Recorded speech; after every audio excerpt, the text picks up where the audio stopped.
जय माँ मंगला गौरी।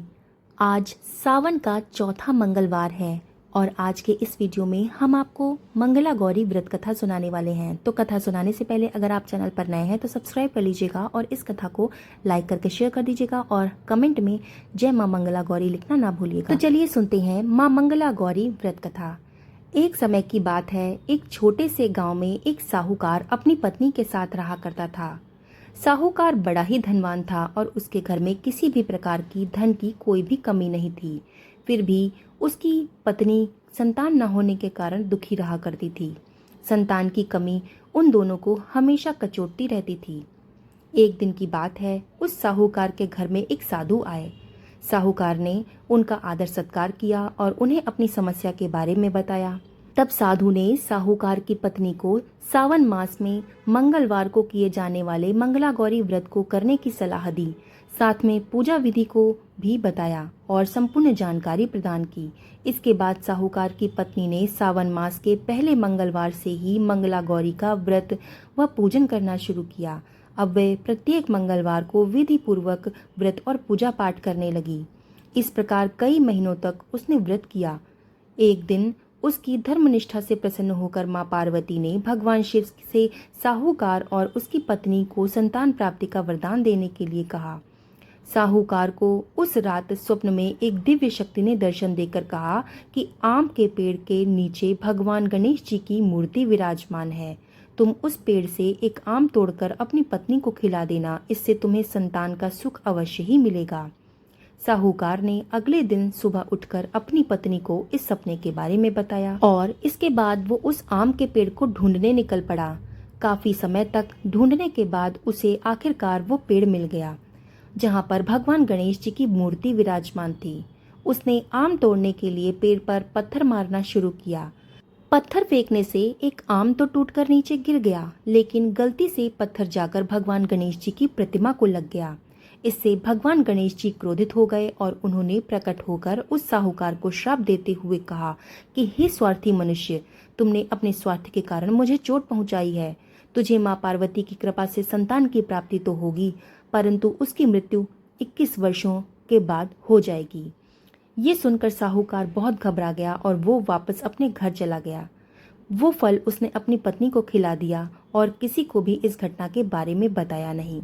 कुछ समय के पश्चात भगवान शिव और माता पार्वती के आशीर्वाद से साहूकार और उसकी पत्नी को पुत्र की प्राप्ति हुई। इससे उन दोनों के जीवन की खुशी का ठिकाना नहीं रहा। लेकिन साहूकार साथ ही इस बात से भी चिंतित था कि उसका पुत्र अल्प आयु है। देखते ही देखते उसका बालक 20 वर्ष का हो गया और व्यापार में अपने पिता का हाथ भी बटाने लगा। एक दिन घर लौटते समय साहूकार पेड़ की छांव में तालाब किनारे बैठकर अपने पुत्र के साथ भोजन करने लगा। तभी वहां कमला और मंगला नामक 2 कन्याएं कपड़े धोने के लिए आईं और कपड़े धोते हुए वो आपस में बातें करने लगीं। कमला ने मंगला से कहा कि मैंने इस सावन मास के प्रत्येक मंगलवार को मंगला गौरी व्रत रखने का निश्चय किया है। तुम भी माँ पार्वती को समर्पित ये व्रत अवश्य ही करना। इससे माता पार्वती प्रसन्न होती हैं और आप पर उनकी कृपा दृष्टि बनी रहती है। इसे करने से मनवांछित वर और अखंड सौभाग्य की प्राप्ति भी होती है। कमला की बात सुनकर मंगला भी इस व्रत को करने के लिए तैयार हो गई। दूसरी ओर साहूकार दोनों कन्याओं के बीच हो रहा ये पूरा संवाद सुन रहा था। उसने अपने मन में सोचा कि ये कन्या मंगला गौरी का व्रत करती है, इसे अखंड सौभाग्य की प्राप्ति भी अवश्य होगी। ये मेरे पुत्र के लिए एक योग्य वधू साबित होगी। ऐसा सोचकर उन दोनों के विवाह का प्रस्ताव कन्या के पिता के पास वो लेकर गया।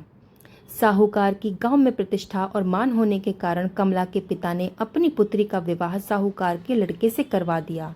विवाह के बाद कमला भी विधि पूर्वक मंगला गौरी का व्रत करना जारी रखती है।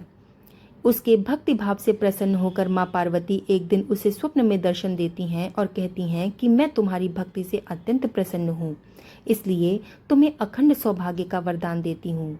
लेकिन तुम्हारा पति अल्प आयु है, इसलिए अगले महीने की मंगलवार के दिन एक सर्प तुम्हारे पति के प्राण लेने आएगा।